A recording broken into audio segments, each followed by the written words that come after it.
The IMC program made me adaptable to working with different kinds of people. IMC taught me how to officially critically think.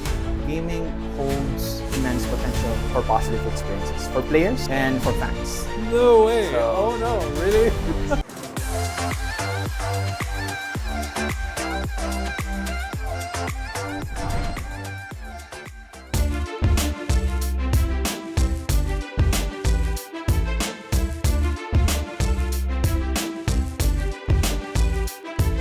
Welcome to K-Talks. I'm Dr. Jerry Kliachko, the Dean of the School of Media and Marketing at the University of Asia and the Pacific.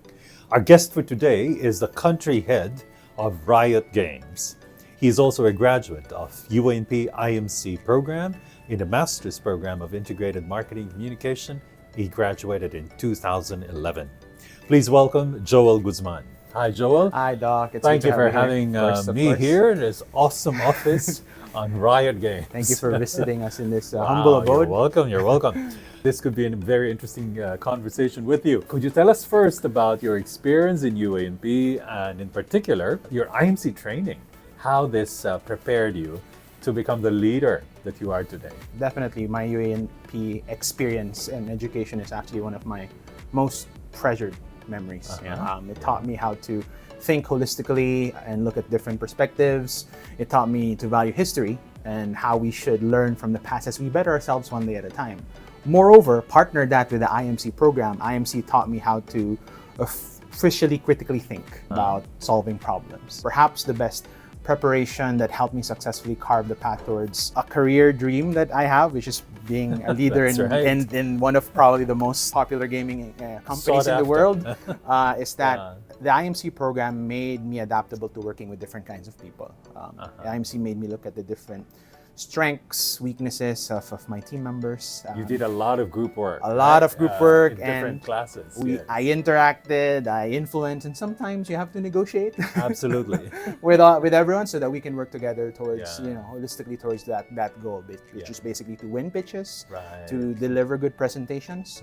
Also, I owe it all to the continuous rigor of the IMC program, which actually trained me and enabled me to, present my thoughts very well in front of judging ice. It doesn't matter if it's a room filled with people or just talking directly to a professor or a panel. No? And I actually always say this to people that has no experience whatsoever with UA&P and IMC. I always tell them that I always value having a final pitch or a presentation as sort of like our subjects finals, because it's much better. Quite a number do require a final presentation versus those sit down multiple kind of choice sit down examinations, which just basically test your memorization and things. But my main point is being pushed and being pressured to deliver to present day in, day out, present your ideas is really something that I super value doing in the program. You are also in our faculty. You taught for us and you will continue to teach, right? Yes. Especially in media and entertainment management program called The Business of Gaming. Gaming today is a huge industry, right? For your master's program, in your residency program, you did it at Johnson & Johnson, if I recall, right? Doing marketing there. Could you tell us also a bit your experience there? Yes, that's a very memorable experience for me, by the way, Doc. During my 5th year, I did my residency at Johnson & Johnson, and I was placed handling a very, very interesting product, which was sanitary napkins. So this really pushed me out of my comfort zone, and I super valued that because of how it taught me to think out of the box. And I think what I valued most out of it is really looking at consumer insight very differently, but also very holistically. Imagine me talking to different women on how they use a product that I do not use. And that's my day in, day out job.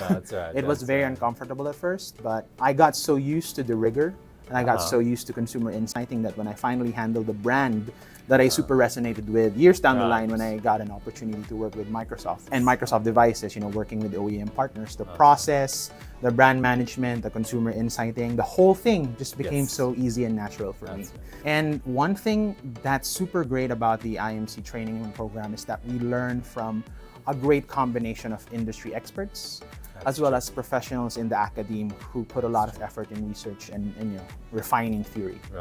It's a very balanced approach as we got to learn a lot of different frameworks and different models, but also we get to learn a lot from how a particular company or how a particular industry does things from the professors themselves who are actually there practicing their marketing communications craft. Yes. Exactly. I might add that you do not spoon feed us. That's something that I super value.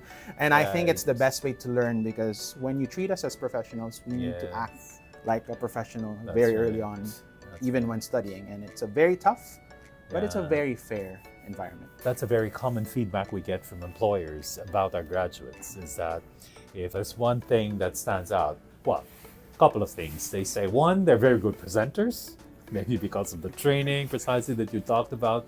And the other thing is that, our graduates are like plug and play because of the rigor that you are subjected to. Then when you get out there, you are able to sort of contribute from day one almost. Right? One of my best employees actually here in the local office was actually a graduate of IMC.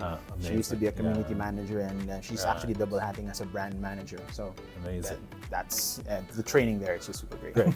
Okay, now let's talk about gaming as an industry. So again, this has become this huge industry today. Could you tell us a bit, although this might be a bit obvious, but could you tell us a bit about the impact that this has created in media, marketing, and in business in general? So, Gaming has transitioned beyond mere entertainment. Actually, in my opinion, evolving into a cultural phenomenon that significantly influences various facets of our lives. I think one of the biggest impacts the industry has had on media and marketing is the opening up of new strategies to reach and captivate a global audience of around 3 billion gamers. And this is as of 2023, according to Newzoo. There are actually 3 billion gamers in the globe. And because unlike traditional media, video games offer interactive, engaging, and even personalized experiences, reshaping the landscape and marketing strategies in general. Of course, with advancements in technologies, notably the internet and social media, both gaming and marketing have changed in tandem, forcing brands now to think of innovative approaches to their marketing approaches. The convergence of these trajectories has led to a fusion of video games and advertising, giving birth to a novel realm of promotional opportunities. Some examples that I have in mind would be in-game. There's in-game advertising now. A lot of brands are coming into the game, promoting. We have MasterCard in our League of Legends tournaments. And when you look at the map, you really see MasterCard, you really see Louis Vuitton, Red Bull. Even luxury brands like Tiffany and Louis Vuitton have come into gaming to really try to communicate their main message to our audience.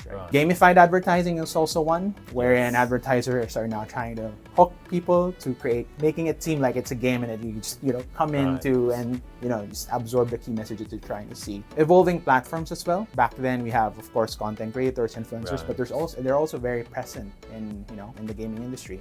We have streamers who are just playing games, and a lot of people are watching people play games. That's true. Exactly. There are millions of people who just rather than me play games myself, I'd rather just watch someone who I super resonate with, and I interact with him or her, and that's pretty much how the content creation pipeline for gaming has evolved. Last but not the least, esports as a marketing tool. That's also something that we've done over the past few years and has improved. And locally, are brands engaging in this more and more? Yes.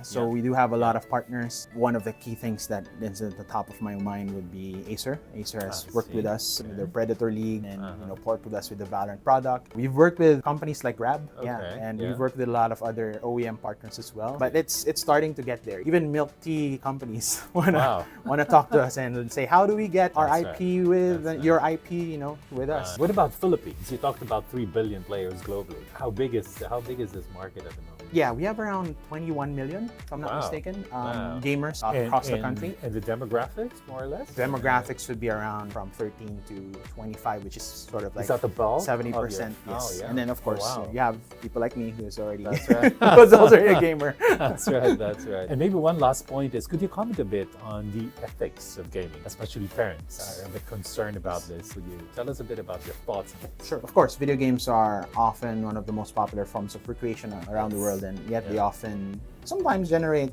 terrible press. Right. Some games are accused of making players violent or turning them into addicts. I mean, these are all valid concerns, by the way. Yeah. We've heard some parents, as you mentioned, report, for example, that children play video games at the expense of their education, at the expense of their health, or even personal hygiene. Or consuming a lot of their time. Consuming a lot of their time. And while it's unfortunate that video games can have that negative impact on some of people's lives, I'm also on the perspective that a lot of these concerns are not exclusive to video games, but are very present in most other things like tech. It's the same thing as just the mobile phone, for example. Yes. The social media. Being addicted to social media, to binge watching series. That takes a lot of time. But my primary position is that gaming holds immense potential for positive experiences for players and for fans, even outweighing the negatives. Gaming helps in self-expression. Gaming helps in building confidence. Gaming helps in the ability to further connect with people with common interests. And according to the National Institute for Health in the US, gaming is actually highly associated with better cognitive performance in children.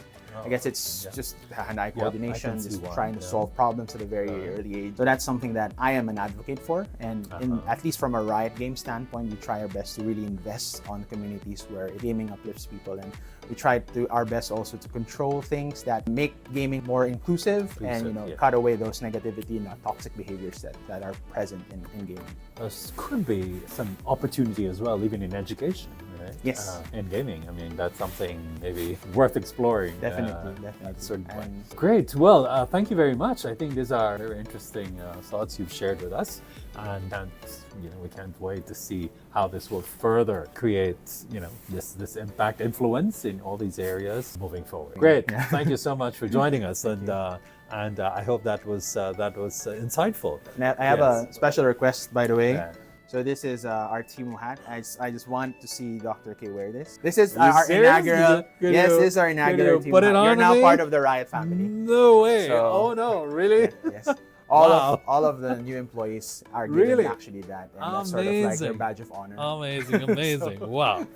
All right. Well, again, thank you very much. Thanks for watching, and bye for now.